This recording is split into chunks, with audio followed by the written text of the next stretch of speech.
Ambrose R. Russell. I am the founder and president of the Inner Hero organization.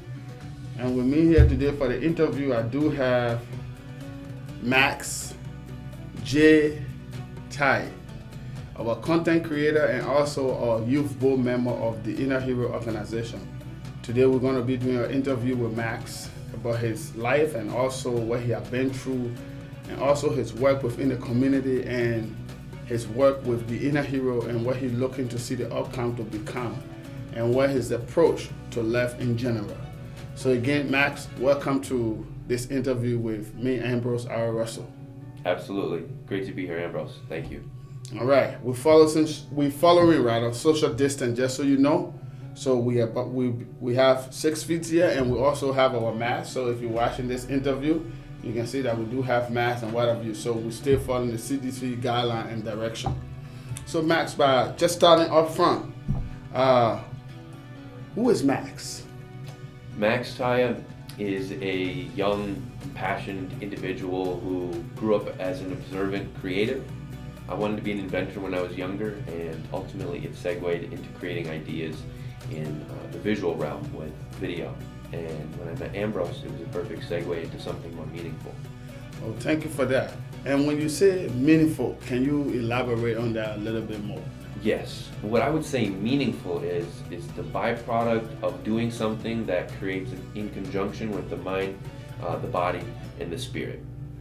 Okay, good. So also, if you may, what are 3 things, Max, that you would say people should know about you? I would say the 3 things that are important is love, when it comes to loving yourself, when it comes to loving others. It's the most powerful solution to any problem. And patience is dealing with yourself as well as dealing with others, being able to have that diligence to really persevere.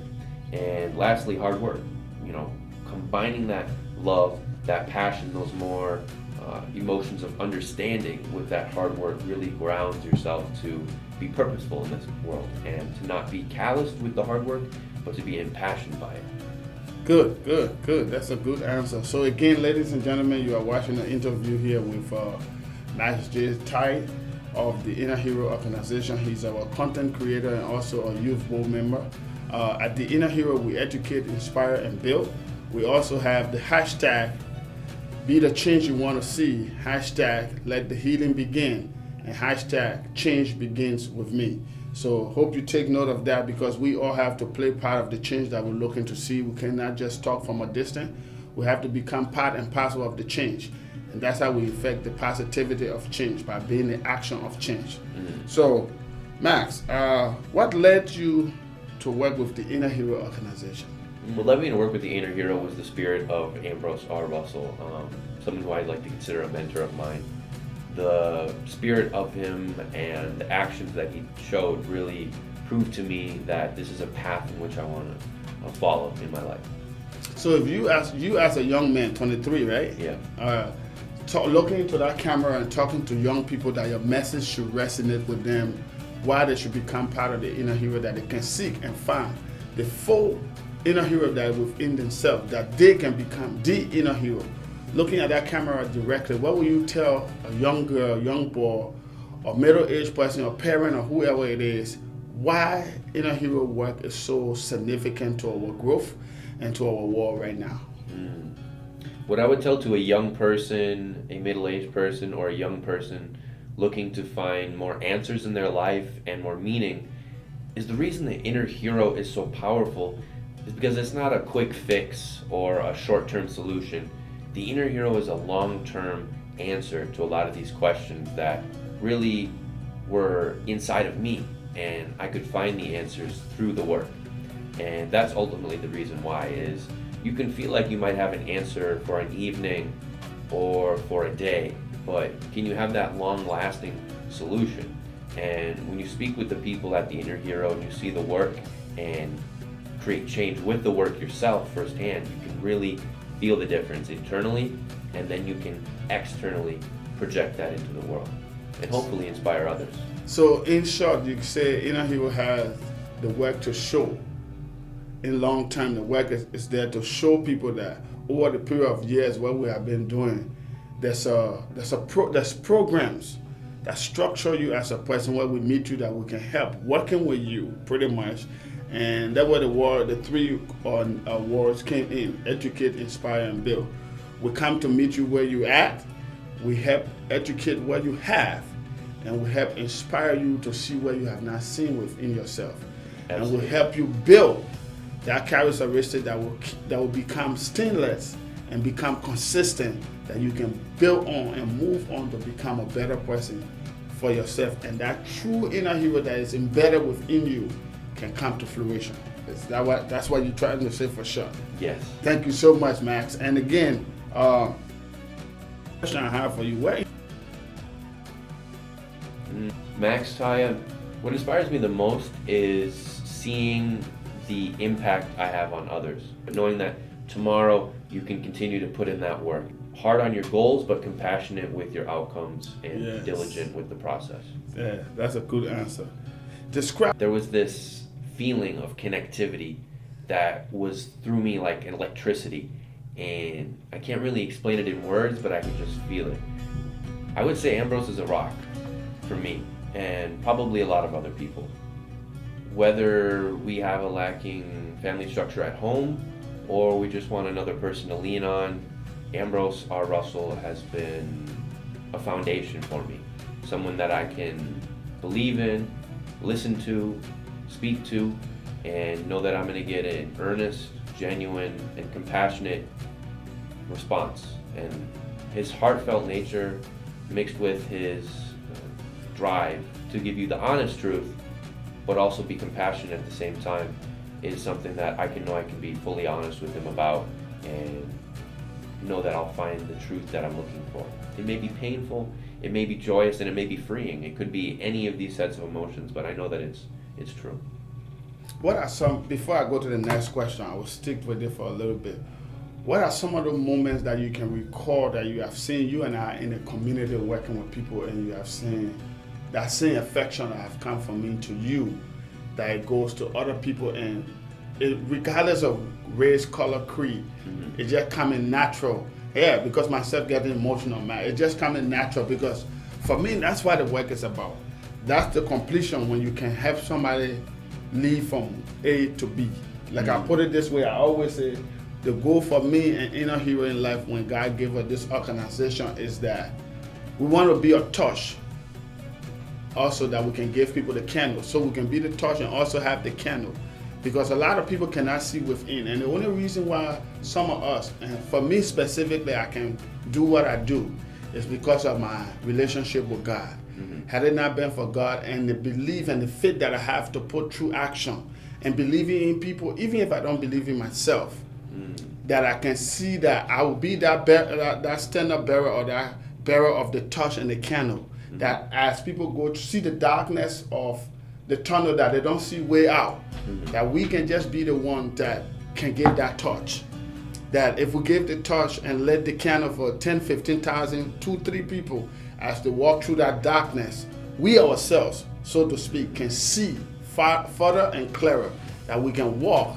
But we're not walking alone, but we're walking as a team, that in the end we can say we have overcome. What is that message that you can give a young person like you, older person who watching this video, to say, inner hero is there for you. Despite you might not have the parent, you might not have the biological relationship, but God have called us to his relationship, which is love. And inner hero is all about love. What is that direct comment you can say to that camera that would touch somebody that in need of that counsel, or that help, or that one word that would switch and give them a 180 degree to turn around from drugs, from negativity, from whatever the situation, especially now in America, we have two crises sandwich one another. We have the epidemic and we have the uprising. What is that word that you can say inner hero is there, that people can come and come on to inner hero and draw near, that we can work together?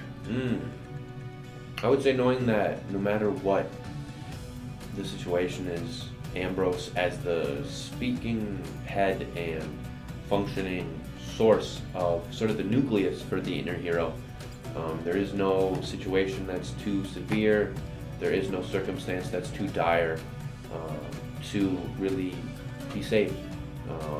If you look at something like, let's say someone gets a paper cut, it might be slightly painful, but it could probably heal in a couple days. Let's say someone cuts you with a sword or a knife, a blade. That cut might be a little deeper, but it'll eventually heal. It might take weeks or perhaps a month. And then let's say someone, metaphorically chops your leg off. You have a lot more time to heal, but perhaps, it's months or maybe even a year. No matter the severity, all it takes is time and recovery. So knowing that you can always be honest, I think is something that's truly imperative for the success of mankind and the inner hero.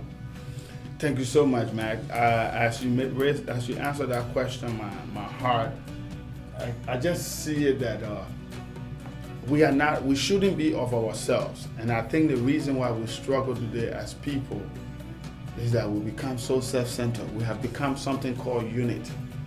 And I think we need to add the T there and make a unity. And as we put that T, we can develop community. As we develop community, we can develop humanity. And once we get humanity, we'll heal the world. But it first have to be selfless. Once you decide something is about you, you're just a small parcel.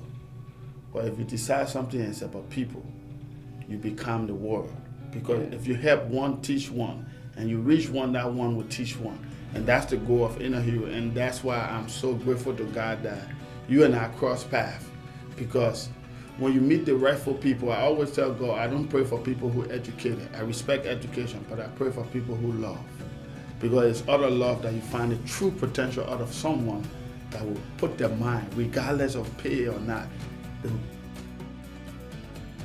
Father, and so when my friends were, engaging in drugs, that was something I wanted to dabble in, really just out of curiosity. To fill the void. Yeah, I felt like there was a void that needed to be filled. While I didn't understand it then to be that, in retrospect, that's what it was. And very quickly, I understood a new part of my life that was this escape and this curiosity and this fun kind of wonderland of non-reality. And very fast it became unmanageable, and I tried to keep it a secret for a while from my loved ones, and it became something that I wasn't able to get work done, and it was all the things that I could focus on was just getting to have that sort of enjoyment and loss of ego where I was not present with myself because there were either things that I didn't address or there are things that weren't addressed within me by my parents that I think I wanted to resolve and continue to push off.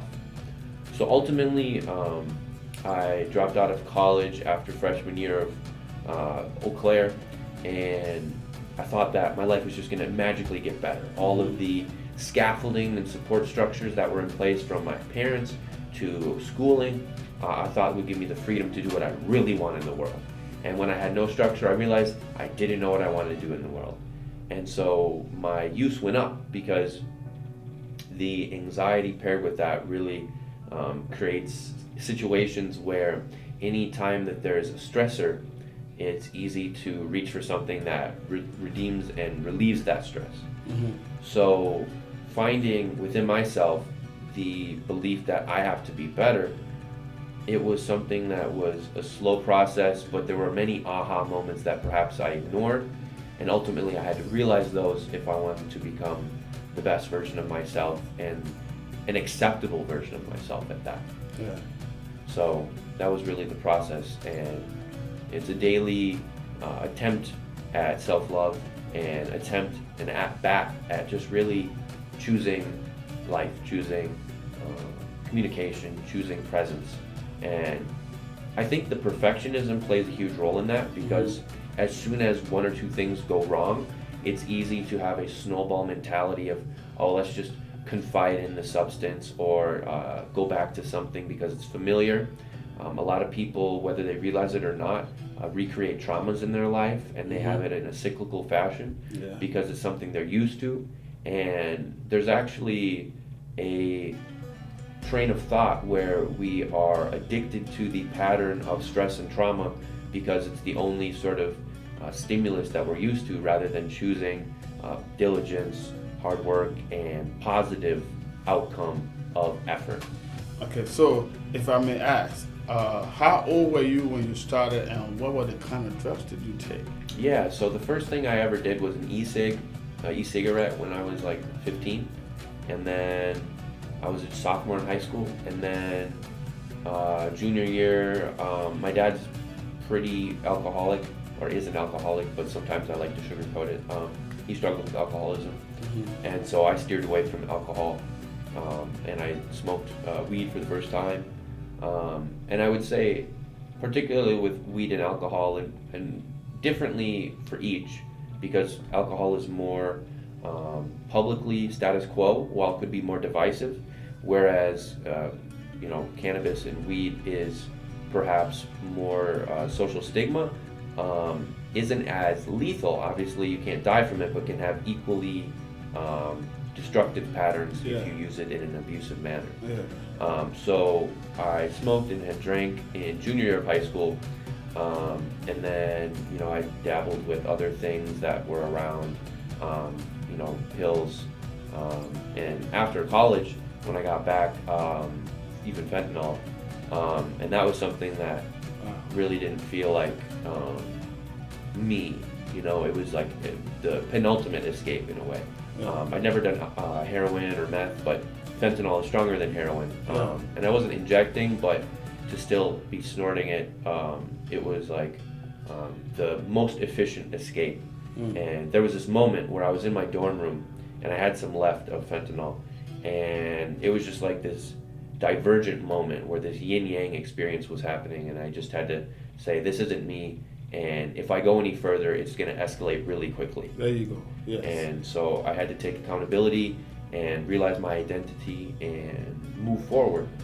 Not forget who I was, but bring who I was to the current and nourish myself with some of the things that I had been lacking and had been choosing to not focus on growth with, to become the better person that I am today and hope to continue to become.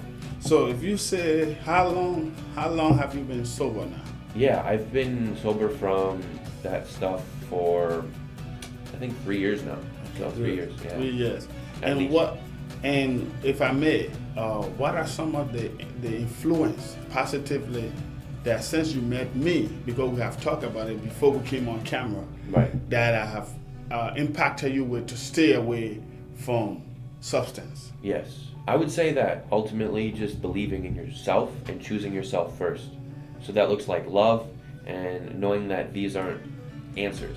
The same way that the inner hero is a long-term solution and quick fixes are just that, quick fixes. I feel like chemicals are quick fixes to an underlying issue. So if you really want to get to the source and not just put a Band-Aid over a gunshot wound, look at the issues that are causing you to go to use the substance rather than, I'm using the substance, I should stop. Look at, why do I want to use before I go into this gas station? Why do I want to use before I go to the grocery store? Am I feeling depression? Am I feeling anxiety? And why is that? Is it because I don't have enough money? Is it because I am worried of social interaction? And really digging deep on the more fundamental issues that cause use in the first place. All right, that's good. So if you may, did you have some professional treatment in the process of getting away from drugs? Yes. So I went to Hazleton for 2 different sessions because I had been using drugs, and that was what the best solution my parents felt was the case. Now, not everyone with insurance or otherwise can afford that, but there are certain platforms that people can utilize, and check out down below to figure out some of those as well in your local area. And I would say that having external support isn't necessary, but it is certainly very helpful when looking at that kind of thing. Yeah, and that entails family and other necessary things put into place. Medical professionals, psychiatrists, if need be, withdrawal and detoxification, and really comprehensive care for you in a very tender place in your life. So if you may, as you look at the camera, and we got young people, older people, and just people in general, especially people your age and younger who on drugs today, what can you say being a part of the Inner Hero organization, that you can be a candidate in influence out there, positive influence out there, that this message will go out and somebody will hear it.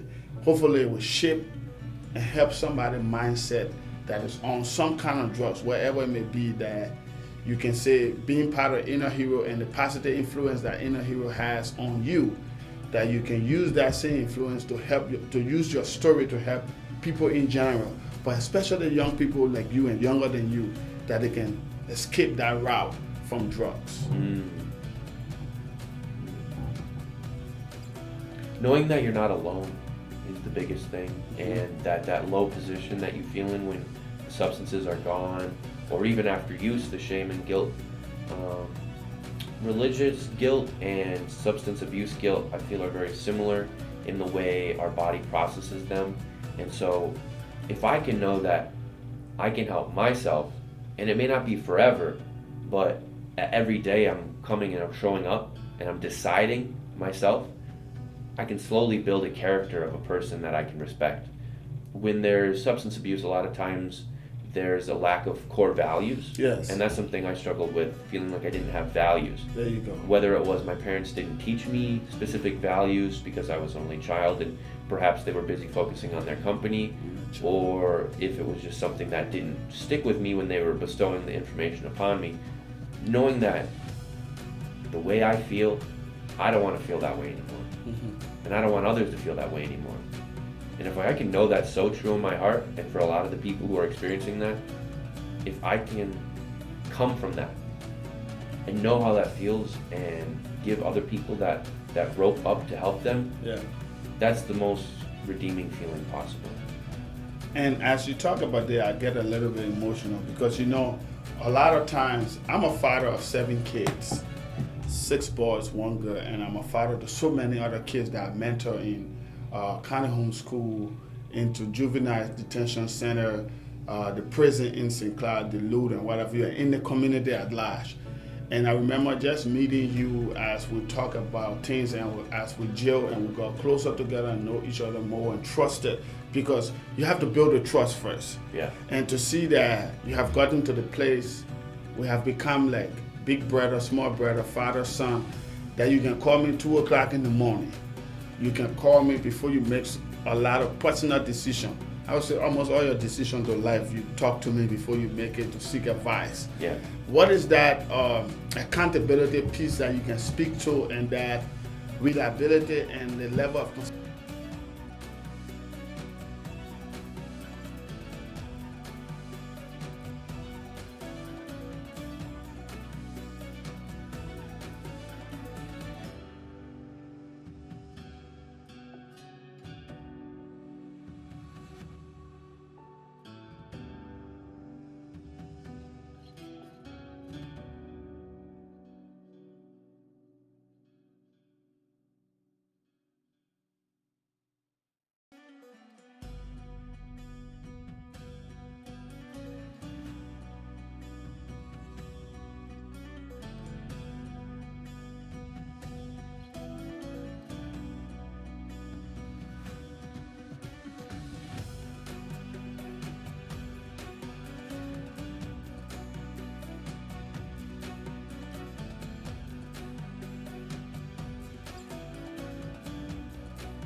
I've taken the work to a whole different level. I always say to people, you want to give people the flower while they're alive. And I will give you a flower today, and I give it to you every day when I text, call, or talk to you. Because if you don't acknowledge someone, nobody will acknowledge you. It is very, very so. You give it to someone and you get it back. Life is about give and take. And I feel a lot of people today, they are handicapped mentally, not physically, because they God have emotionalized our hands. You give, you take. You give, you take. You might not be sitting in a wheelchair, but mentally you are handicapped because you're not doing your emotion like how God meant it to be. You give good, you get good. You give bad, you get bad. It's a universal approach. Whether you know God, whether you have accepted Him as your personal Savior, those who give will receive. Those who ask will get. Those who knock, the door will be open. And thank you for being the man who you are, that you give and you receive, and you knocking and the doors being open to you, and you asking and you receiving. So I have a few more questions here. We'll be ending here soon. What is money or influence? Pick one. I would say it's sort of a chicken and the egg, because you can have influence can get you money and money can get you influence. I would say money so that you can get the influence. You can do a lot with that money. You can actually create change with that money. You can circumnavigate the processes and really create the impact without having to go to, the government and stuff like that to do it yourself. For a long time I wanted to be like a government official and go into political science, but it was a little bewildering for me to see how unimpacted sometimes the approach was. So to see that someone with a lot of resources can just outright build a community center, they don't have to file all these things, they can just do that. That is my ultimate goal, to create lucrative projects for a lot of other people so that they can create the change themselves. The same man who I was saying who I had the full circle moment with as well just got his own studio. He couldn't have done that without the resources he did and the knowledge I bestowed upon him. So I gave him the influence, and he used that influence to create the revenue to put himself in the position where now he can create the studio and have a studio where he can bring a lot of creatives in there. So for sure, if I would add, money, I would say, is a reward of solving problem. Yes. If you can solve problem, I always tell people, remember this, if you're watching this video, if you can solve problem, money will attract you. Once you can solve problem, money will attract you. Yeah. But remember, you still have to go through the process to get to the success. Absolutely. Solving the problem, you still have to wait for the money to come. And you got to be patient, you got to be consistent, you got to be resolute, you got to be convicted of the problem that you're solving, that nobody can take you off your point.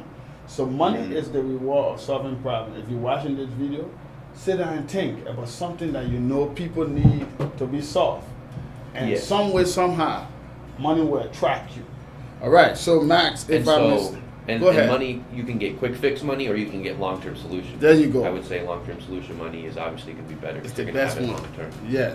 So, Max, if you talking right now to young person, we're about to close here, what would you say in this two crises that we face with that has spread all over the world? Well, started in Minnesota with George Floyd's death. So we got a pandemic, we get we have the uprising. What would be that advice as you look into this camera before we close that you can send to people in general, but mostly reaching people your age and younger than you? What I would say to young people is think of you today, then think of you 5 years ago, 10 years ago. What does that look like? Are you happy with who you became? Are you unhappy with who you became? Think about another 5 or 10 years in the future. Where would you be based on who you became? And are you happy with that? Or are you unhappy with that? And based on either answer, you're going to have a good set of questions to ask yourself. And ultimately, hopefully we can provide that solution for you here with the Inner Hero. And I would say to just ultimately have those 3 landmarks: love, patience, and hard work.